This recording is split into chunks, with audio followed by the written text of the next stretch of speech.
Hey guys, what's up? I'm back, and in the next two lessons we'll work with this area reserved for the copyright information.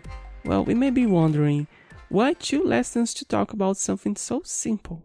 Well, because in order to make our copyright area more dynamic, to give the site owner the possibility to modify it whenever he or she wants, we need to learn about a WordPress tool called Theme Customizer. Theme Customizer is that screen that allows the theme user to do some customizations. In the last lesson, for example, we prepared the theme for the users to be able to change the logo. For those who want to offer this kind of possibility to the user, the Customizer is a great tool. After all, the user of your theme doesn't want to learn how to code in order to make small customizations on their site. You see that this is a very powerful tool. And from now on, we'll use it several other times here in the course.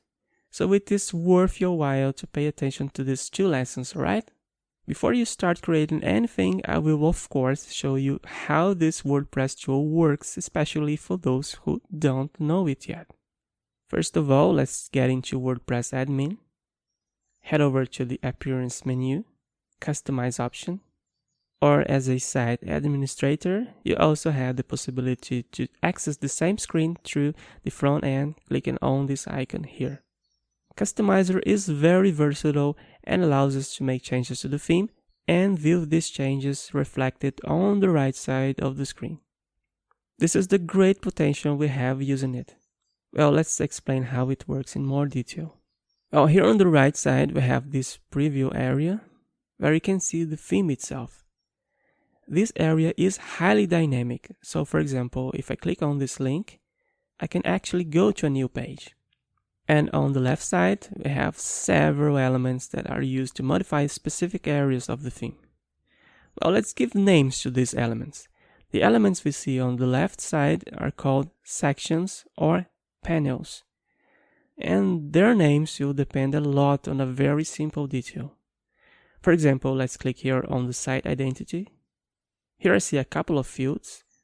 We got all the controls that relate to the site's identity in here, like the site title, the description, and other fields. Every time I click on one of these elements of the Customizer main page and see a couple of fields inside it, I know that I opened a section, okay? Now this element, WooCommerce, is not a section. It's a panel. I know this because if I click here, I see more elements similar to the previous page. That is, these four options here are the sections within a panel called WooCommerce. When I click on one of them, now I see the fields related to each particular section. So this is how Customizer is organized. We got panels, but sometimes it's not a rule of thumb, right? Inside them, we got sections. And inside the sections, we got fields that are called controls by WordPress. Once again, sometimes there are no panels in a given theme, okay? But there are always sections and within them, controls. I'll do my best not to talk about panels here in the course. I never include panels in my explanation, because it's still a bit complex to explain how this whole customizer structure fits together. So I only talk about sections and controls. Nevertheless, and still I have some students who get lost a bit on the explanation. So you can imagine how hard that will be if you add panels to the equation. The WordPress documentation itself says that the theme should never register panels in most cases.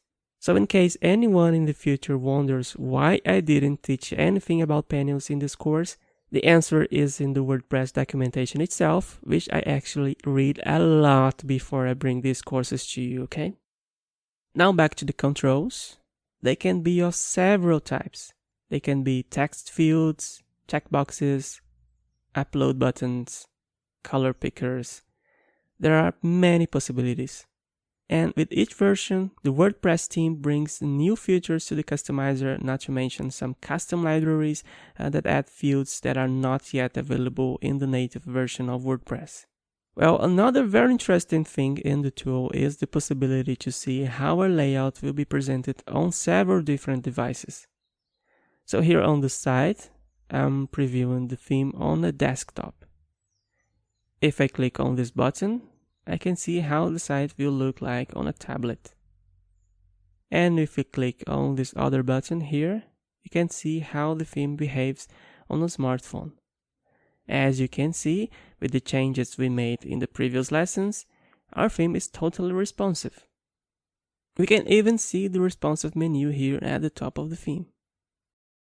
Well, that's basically what we got within the customizer. It is very powerful, not only for you as a theme developer, but also for your clients. It allows us to make customizations in a very user-friendly and fast way, and without the need for the theme user to know how to write code. What I would like you to remember in this lesson is how this tool is structured. So remember the following. These elements on the left side here are called sections or panels. Let's say, for the sake of simplicity, that each one of these are called sections, right? So sections can contain many controls, which can be of many different types, from simple text boxes to checkboxes, upload buttons, etc. Alright?